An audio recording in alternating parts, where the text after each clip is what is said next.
Salut tout le monde et bienvenue dans cette nouvelle vidéo Lego, vidéo de test, et on continue toujours dans la vague Harry Potter de juin 2023. Et on va parler de cette boîte, l'Expecto Patronum, qui je pense devrait être un succès auprès des fans. Bah ouais, la boîte elle est intelligente, vous allez voir, c'est bien fait, vous allez voir le rapport qualité-prix est plutôt cool, vous allez voir, je vais tout vous spoiler direct.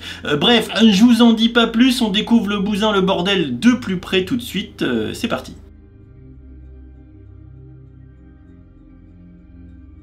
Alors déjà, je vais vous faire une annonce directe. C'est qu'il y a un modèle bis avec ce set, et je vous rassure, je ne l'ai pas fait. Alors, ne me vilipendez pas. Déjà que j'arrive pas à en faire un, comme il faut, du premier coup, je vais pas en faire deux. Voilà, donc, et en plus ça vous spoilera pas. Comme quoi en fait c'est juste uniquement de la bienveillance de ma part à votre égard. Bon, sinon, le set, il est commercialisé depuis le 1er juin 2023, ça vous le savez, au prix de 69,99 € et il s'appelle Expecto Patronum number 76414 et ça comporte 754 pièces. Et vous l'avez compris, vous pouvez du coup construire deux patronomes différents. C'est un petit peu du 3 en 1, enfin là c'est du 2 en 1 en l'occurrence. C'est plutôt bien pensé, ça offre un petit degré de reconstructabilité. Voilà, je ne vais pas y arriver, mais c'est pas grave, qui est, on va dire, carrément bienvenu. Au secours, libérez-moi, il veut me passer au barbecue, non! Ah mais merde, ça tourne. Ah, désolé. Alors c'est pas ce que je voulais faire, et non, loin de moi l'idée de passer le bousin au barbecue. Bon, néanmoins, avec cette pause, avouez que ça donne... ça donne envie de faire de la merde. Donc déjà, vous l'avez compris en voyant le bazar sur son support, c'est qu'effectivement, il y a un support qui est avec ce petit, comment dire, patronome, celui-ci, voilà, qu'on peut détacher assez simplement, puisqu'il est simplement clippé dessus. Voilà, donc maintenant, je vais poser Jean-Jacques sur la table. Le petit support, il est ici, regardez, avec du coup deux figurines, bien évidemment. Et je zoome d'un peu plus près, parce qu'a priori, les torses de Mr. Lupin et de Mr. Potter seraient des nouveautés. Et c'est vrai que regardez sur le torse de Harry, on voit du sang, et c'est pas souvent, du sang rouge comme ça. Est-ce que vous en avez souvenir? Moi pas trop, et bien sûr la mise au point galère un peu, mais regardez, vous avez effectivement aussi une petite tile Expecto Patronum.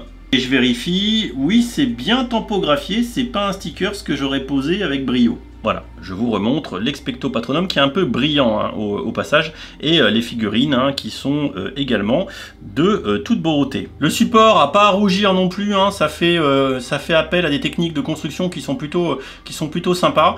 C'est bien fichu, et même avec le support vous passerez un bon moment de construction. On va pas se priver d'un petit plaisir, des supports qui sont merdiques à construire, on en a tous fait pour ceux qui font du Lego assez régulièrement, et celui-ci est pas inintéressant à monter. Bon, et maintenant si on parle de Jean-Jacques, et ben en fait c'est pareil, c'est-à-dire que ils sont capables de nous chier des bouts infâmes sur tout un tas de sets où il y a zéro plaisir. Alors là c'est à peu près masterclass partout. Alors je donnerai une petite exception sur les jambes qui sont en fait la partie finale du montage, mais pour ce qui est du corps de la bait, bon bah le corps de la bait vous allez plus voir grand chose maintenant que c'est monté, mais fort est de constater qu'il y a énormément de techniques de construction différentes qui sont mises en jeu, qui sont actuelles, qui sont bien fichues entre la partie principale du corps qui est ici, la partie de la tête ici. Donc de toute façon vous voyez bien que ça part dans tous les sens, que les briques sont orientées à chaque fois de manière un petit peu différente. La tête, alors par contre ça me fait un peu penser, si vous voulez, à un patronum en mode Tron le Gacy, pour ceux qui ont la référence, avec cette espèce de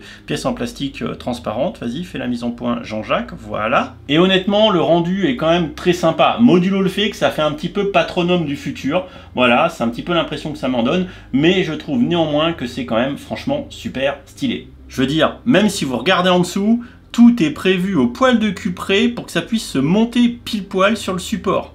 Non mais allô, il y a un gars chez Lego, il a pensé à tout. Ça se monte, enfin franchement, c'est bon, à part que moi je suis pas doué, mais sinon ça fit perfectly, et vraiment en termes d'exposition, il y a un petit truc à faire, c'est franchement mignon, voilà, vraiment.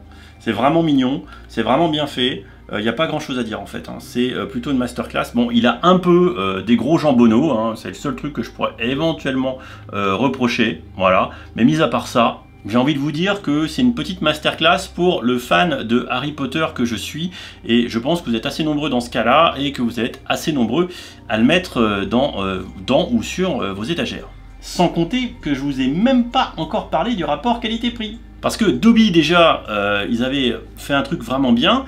Mais là, pour cet Expecto Patronum, eh bien, ils sont dans la continuité, puisqu'on est à 71 € du kilo, ce qui fait que ce set à 70 balles, eh bien, il est bien placé, 70 balles du kilo, 71, bah, c'est franchement plutôt pas mal, c'est en dessous la valeur moyenne qui est à 80, donc on fait partie, là encore, avec ce set, eh bien, des sets qui sont dans la tranche basse du rapport qualité-prix de la gamme, de la vague, pardon, ce qui est plutôt intéressant et assez surprenant, puisque ce set, eh bien, cumule différentes qualités, un design, une rejouabilité, puisqu'il y a deux modèles en un, une finition qui est intéressante, des pièces qu'on voit pas tout le temps dans ces couleurs là, bref, deux figurines qui ont a priori des torses inédits. Bon, bah, j'ai quand même envie de vous dire que pour moi c'est un sans faute, hein, voilà. Hein. Mon Dieu, j'ai dit du bien d'un set. Non, je vais finir brûlé. Oh, je vous rappelle ici que je suis banni. Je ne suis absolument plus rémunéré par des fonds secrets de Billund. D'ailleurs, j'ai jamais été, hein. Donc on se calme, hein. Ça peut m'arriver de dire du bien d'un set. Bon, bah, je suis fan d'Harry Potter de toute façon, donc je suis pas objectif, hein, comme ça, voilà. Mais néanmoins, mettez en perspective, si jamais vous voulez acheter cette boîte, qu'il y a plusieurs choses à mettre en parallèle. Le prix, rapport qualité-prix qui est plutôt bon, figurine torse inédit plutôt sympa, c'est cool, design plutôt intéressant, bref, voilà, je pense que le tour de la question est assez vite répondu. Voilà, je m'arrête là parce que j'ai plus rien d'autre à dire en fait, et ça sert à rien d'aller plus loin et de vous faire perdre votre temps. Donc maintenant, bah, ce que je vous propose, eh bien, c'est que vous mettez un petit commentaire sous la vidéo, dites-moi un petit peu ce que vous en pensez, hein. La vue est rapide, hein, je vous montre pas le set sous tous les... Ben, on s'en fout en même temps, hein, c'est pas ça. Vous avez vu à peu près le truc, vous avez regardé une analyse à 2 balles pendant 6 minutes sur YouTube, et, enfin 8, enfin je sais pas, peut-être 10, mais on s'en fout, et c'est déjà largement suffisant au demeurant pour répondre à une question à laquelle vous aviez déjà certainement la réponse, à savoir est-ce que j'ai envie de mettre ce bousin en plastique sur mes étagères. Pour moi la réponse est oui, pour vous, bah peut-être, j'en sais rien. Mais n'hésitez pas d'ailleurs à me le dire en commentaire. Moi, je vous fais des bisous et je vais le surveiller avant qu'il s'échappe parce que bon, un petit barbecue de Patronum, moi j'ai envie de dire, pourquoi pas tester. Allez, ciao!